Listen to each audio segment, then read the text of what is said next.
Salve, torcida vascaína, Helder Fleury falando. Estamos todos aqui ainda tentando digerir, né, essa eliminação de ontem, essa desclassificação, que foi muito doída pela forma como o jogo aconteceu, né? O Vasco, ele teve uma possibilidade clara de levar para os pênaltis durante a maior parte da partida, teve até a possibilidade de ampliar o placar, né? Um primeiro tempo em que o Vasco foi muito aguerrido em campo, os jogadores se dedicaram demais para poder igualar ali a diferença técnica entre o time do Atlético Mineiro, superior, né, indiscutivelmente, e o time do Vasco muito aguerrido, muito com o apoio da torcida, muito pela vontade de querer chegar longe.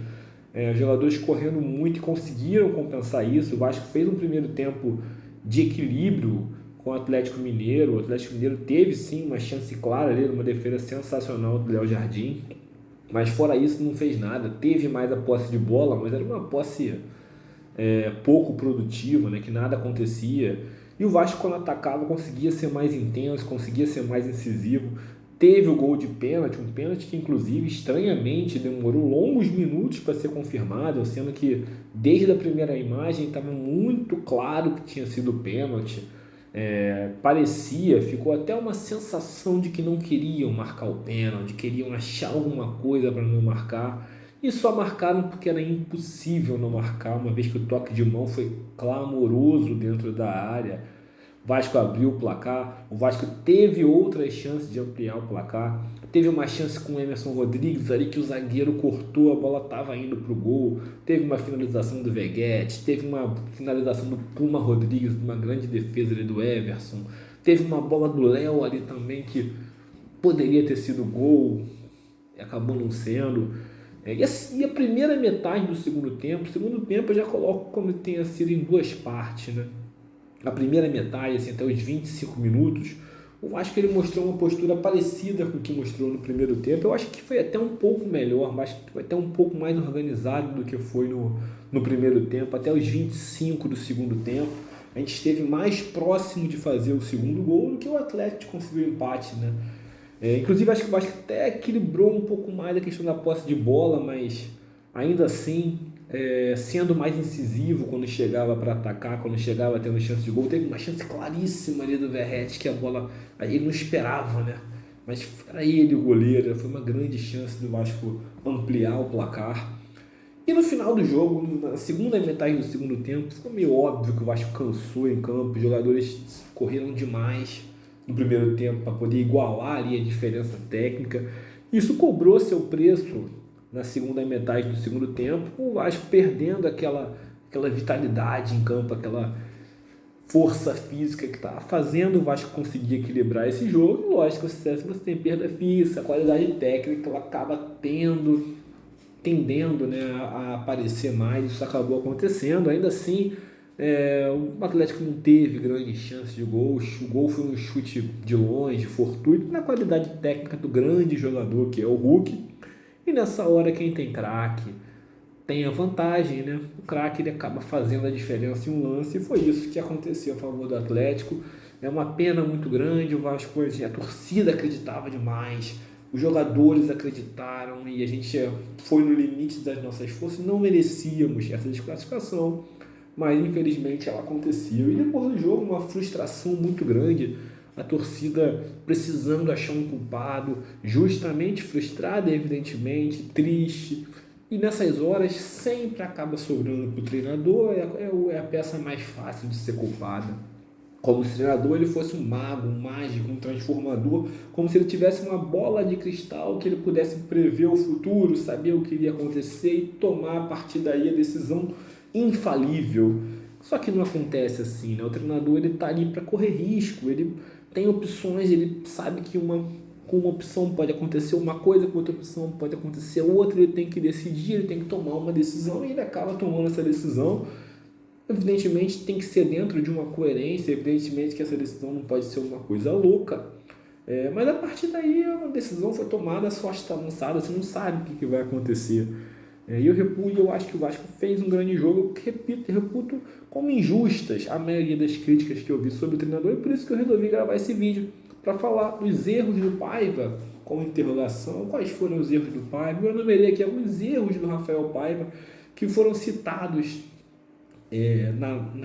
lá pelas redes sociais, como erros de estagiário e coisas assim, e que eu respeitosamente discordo, né? Um primeiro erro que eu li muito foi que o Vasco ter sofrido um amasso no segundo tempo, o Vasco sentou na vantagem, o Vasco não é digno de um time grande ficar se defendendo uma ida para os pênaltis, mas respeitosamente eu discordo totalmente dessa afirmação. Eu não vi isso em campo. O Vasco não tomou amasso no segundo tempo. Inclusive, o Vasco teve mais chances de fazer o segundo gol do que de tomar o empate. O Vasco não sentou na vantagem em momento algum, não teve marcação recuada, não teve nada disso. O Vasco atacou e defendeu quando precisava defender. O Atlético, mesmo nos momentos de maior pressão, ele não teve ali próximo de fazer gol, não teve aquelas situações eminentes. Então, para mim, dizer que o Vasco sentou na vantagem é ter visto um jogo que não foi o jogo que eu vi. E não foi o jogo que eu vi. O que aconteceu foi que o Vasco cansou na segunda metade do segundo tempo, houve um esforço gigantesco para poder igualar a partida. E esse cansaço ele cobrou o seu preço na segunda metade do segundo tempo. Se você não tem jogadores de alto nível no banco de reserva, quando você vai substituindo, você vai perdendo pressão, você vai perdendo encaixe, e isso vai acontecendo, e a qualidade técnica ela vai tendendo a se sobressair, mas ainda assim o Atlético não criou grande chance, não teve nada demais a oferecer ali. Um chute de longe do Hulk, ele tem aquela força, aquela perna esquerda, que isso é o que não tem como o treinador impedir um craque de chutar pro gol, por mais que você pressione marcação, que você treine, vai acontecer, cara. E aconteceu. Não concordo com essa crítica, eu acho que é um jogo que não foi o jogo que eu vi. Eu não vi o Vasco sentando em vantagem, nem tomando amasso no segundo tempo, de maneira nenhuma. Outra crítica que eu li muito por ali foi o Coutinho estava cansado, o Coutinho deveria ter sido substituído, foi um erro. É claro, como eu falei antes, o treinador não tem bola de cristal, ele não tem varinha mágica, ele não pode prever o futuro, ele tem que ler o cenário dentro da coerência. 37 minutos do segundo tempo, o jogo se encaminhando para os pênaltis. Ninguém previa gol do Atlético, inclusive naquele momento nem gol do Vasco. Tudo dava a entender que o jogo iria para os pênaltis. E se você vai para os pênaltis, um jogador como o Felipe Coutinho é uma cobrança que você considera quase convertida, uma probabilidade muito grande de acontecer. Como é que você vai abrir mão desse jogador com o jogo indo para os pênaltis? Claro que se sai um empate, aí fica muito óbvio, muito fácil dizer. Comentar depois o resultado é muito fácil. Mas o treinador tem que tomar a decisão antes. O que era mais provável naquele momento? O jogo ir para os pênaltis ou o Atlético empatar? O mais provável era o jogo ir para os pênaltis. Dentro desse contexto era importante ter o Felipe Coutinho. Então vamos apostar no mais provável. Vamos apostar na manutenção do Felipe Coutinho, porque isso é que é o mais provável. Uma aposta completamente coerente. Ninguém pode dizer que foi uma aposta incoerente. E se ele substitui o Coutinho? E se o jogo vai para os pênaltis? E se o substituto do Coutinho perde pênalti? O que estaríamos nós falando agora? Nossa, que treinador covarde, tirou o craque, não tem o tamanho do Vasco. Não dá para comentar por resultados, torcedor. A gente tem que comentar pela coerência do jogo. Naquele momento, deixar o Coutinho parecia o mais coerente. Foi o que foi feito. É o que é futebol. Não se tem bola de cristal, tudo pode acontecer. Infelizmente aconteceu errado, mas também não é nenhuma garantia que se o Felipe Coutinho saísse, o Hulk não ia fazer aquele gol. Então, respeitosamente, eu discordo completamente dessa afirmação. O outro erro do Paiva muito citado foi: Ryan entrou pelo lado esquerdo. O lado esquerdo do Ryan não é bom. A gente tem que colocar o Ryan pelo lado direito. Será, torcedor, que o treinador não sabe que o Ryan tem um lado direito mais forte do que o esquerdo? Sendo que todos nós sabemos disso, só ele que não sabe? Não, gente, não é isso. Por que o Ryan entrou pelo lado esquerdo? Você não pode jogar uma crítica sem contexto. A crítica tem que ter o contexto. Qual foi o contexto da entrada do Ryan pelo lado esquerdo? Ele entrou no lugar do Emerson Rodrigues, que foi um dos jogadores que cansaram. Segundo tempo, o Vasco teve Piton cansado, Paulo Henrique cansado, Coutinho cansado, Cocão cansado, Hugo Moura cansado, Emerson Rodrigues cansado. E o Ryan entrou no lugar do Coutinho.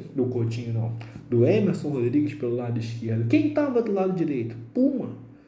Como poderia se colocar o Puma para a esquerda para o Ryan jogar pela direita? Seria um absurdo se o treinador fizesse isso.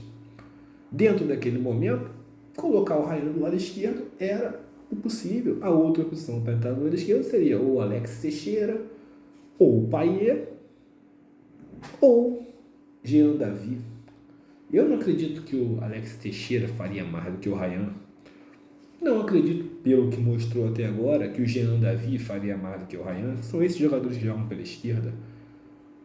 O Payet entraria já no jogo, porém estava muito cedo para a gente já colocar aquela dupla Payet e Coutinho que não deu encaixe contra o São Paulo.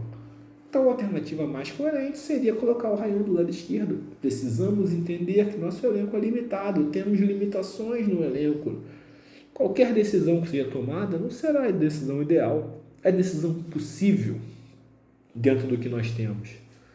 Então, respeitosamente, discordo também, não vi erro nenhum ali, vi uma aposta que precisou ser tomada, não substituiu o Emerson porque quis, substituiu porque precisou.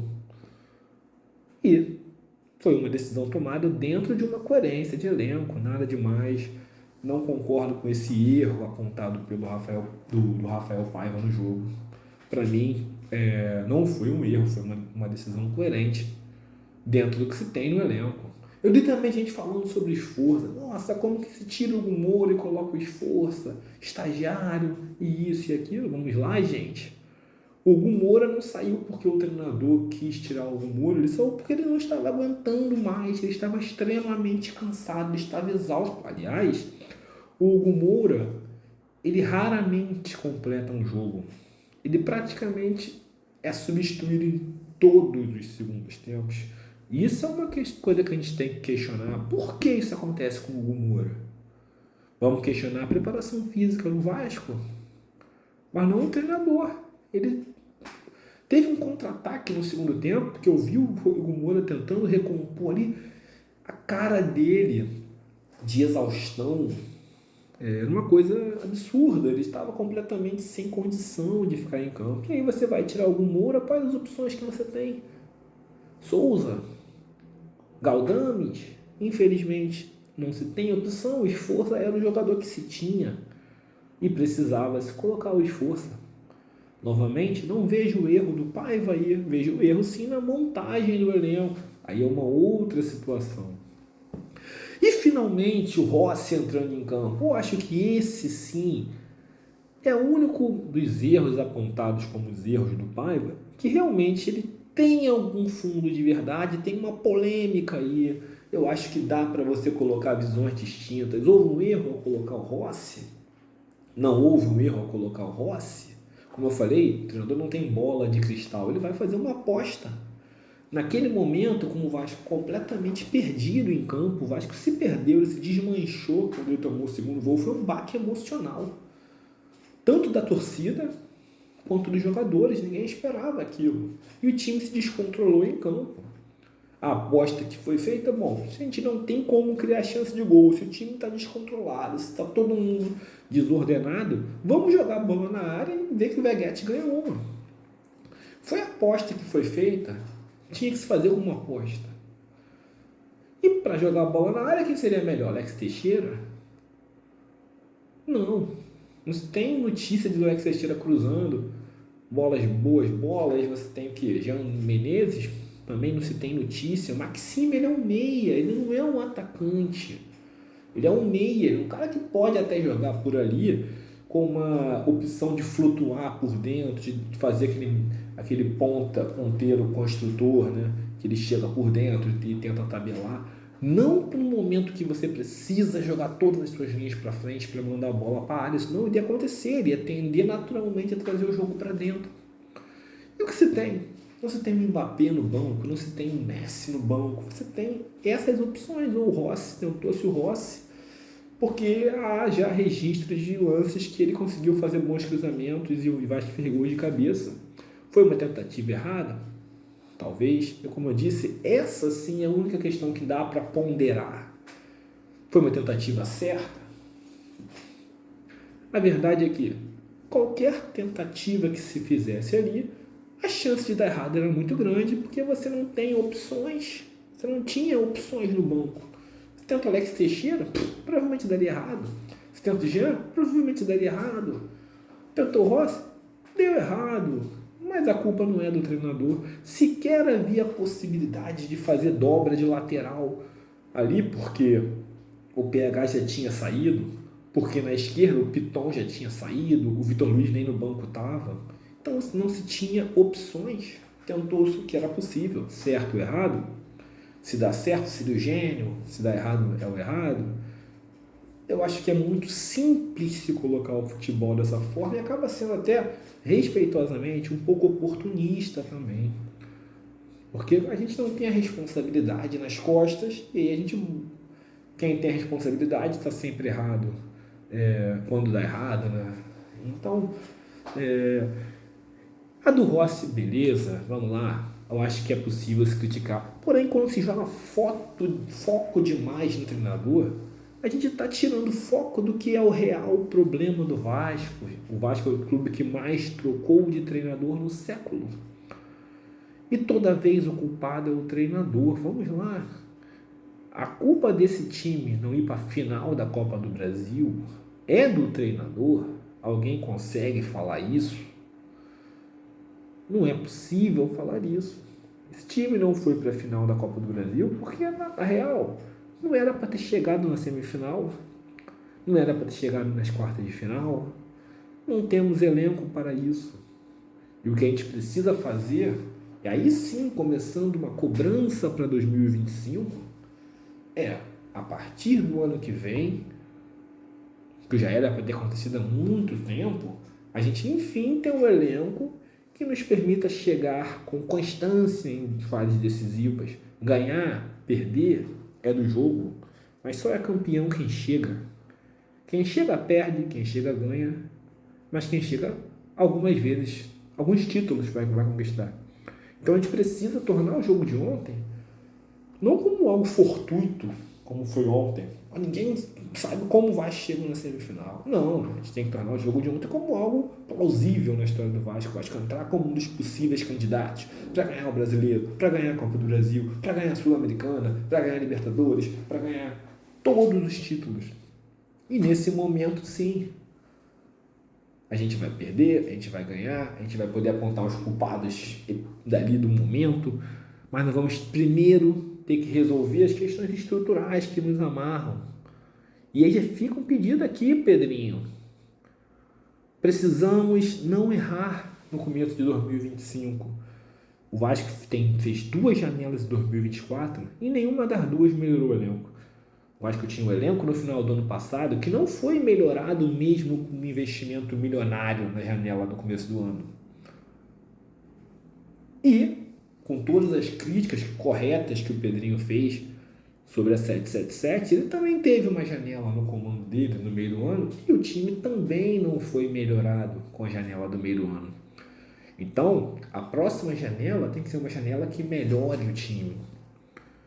Mesmo que não tenha uma janela de investimentos milionários, investimentos caríssimos. Nem sempre é necessário contratar jogadores caríssimos para melhorar o elenco, mas precisa sim ter planejamento, ter inteligência, ser cirúrgico no mercado.